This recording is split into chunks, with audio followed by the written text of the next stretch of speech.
Hello Beshies! This is Nickoi and welcome back to my channel.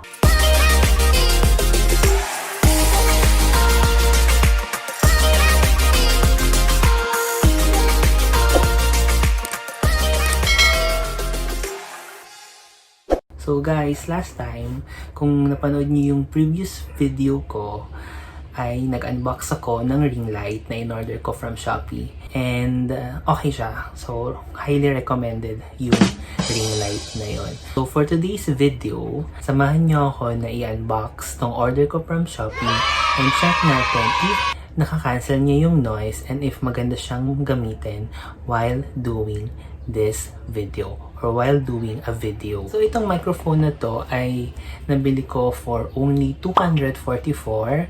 Actually naka-sale ulit siya and may free shipping. So nakuha ko lang siya ng 244. Tingnan natin if sulit siya and maganda yung output niya sa video. So halika guys, check natin. Samahan nyo ako i-unbox. So before anything else guys, dapat sanitize nyo muna yung package. Ako, sinanitize ko na yan para mawala yung mga virus. 'Di ba? So mahirap na. So ayan. So the Lavalier microphone comes with a pouch. And inside that very yamaning pouch is the Apple microphone color black. Ayan. So black yung napili ko kasi wala lang. So the microphone is covered by a wind muff which helps cancel the noise. Yan, nakikita niyo yung parang soft na covering and it comes with a clip na nilalagay niyo kung saan niyo man gustong ilagay yan. So this also comes with a flexible cable. Yan, so para tayo nasa bahay ni Kuya. And so dahil compatible siya dapat sa iPhone ko, yan yung pinili kong lightning connector.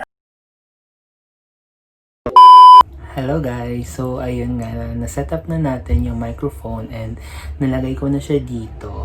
Though hindi ko alam if tama ba yung pagkakabit ko kasi medyo matigas yung clip niya and medyo masakit siya dito sa mga daliri and hindi ko na siya gano'n na naayos ng lagay. So, pero I think okay na. So, actually, hindi ko pa siya guys kinakabit dito sa iPhone.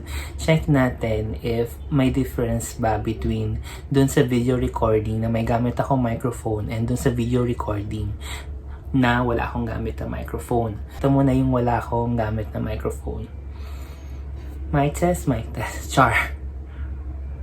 Follow up ko lang po yung order kong 1-piece chicken with spaghetti and Coke float, please. Char. So guys, sasaksak ko na siya sa iPhone. Tingnan natin kung meron bang difference or meron bang gamit tong microphone na to. Sana naman meron, diba? Wait lang. So ayan, nakabit ko na. Hello, follow up lang po ng 1-piece chicken joy with spaghetti with Coke float pa dun sa table 4. Please. Char. Di ako marunong. Ayun. So, meron bang difference? Mic test. Char. Meron ba? Actually, hindi ko pa siya ma-check if meron bang difference or meron ba siyang effect dun sa pagre-record ko ng video. Guys, please comment down below kung meron bang difference kayong nakita or narinig. And actually, mamaya ko pa siya ma-check dun sa recording ko if meron nga ba talaga or wala. I think guys, that's it for today's video. I hope nag-enjoy kayo ay natulungan ko kayo na mag-decide ng bibilhing microphone sa Shopee. And for those na hindi pa po nakapanood ng ibang videos ko, guys, please do watch, like, and subscribe to my channel and click that bell button para ma-notify kayo sa lahat ng mga bagong videos na i-upload ko.